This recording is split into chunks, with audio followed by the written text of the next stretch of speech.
What if nature could communicate with us? Imagine a world where the rustling leaves, flowing rivers, and towering mountains articulate their needs and concerns. This scenario would revolutionize our approach to conservation, offering unprecedented insights into the natural world. If forests could express their distress over deforestation, or oceans could voice the damage caused by pollution, the urgency of their messages might galvanize global action. We would no longer rely solely on scientific data, but would have direct dialogues with ecosystems, fostering a deeper connection and empathy towards our environment. Such communication could transform policymaking, as governments and organizations would be compelled to listen and respond to nature's pleas.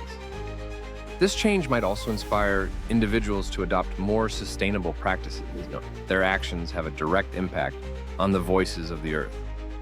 Furthermore, understanding nature's language could lead to innovations in technology designed to facilitate and decode these communications, bridging the gap between humans and the environment. Ultimately, this newfound dialogue could redefine our role as stewards of the planet, emphasizing collaboration and respect for all living beings.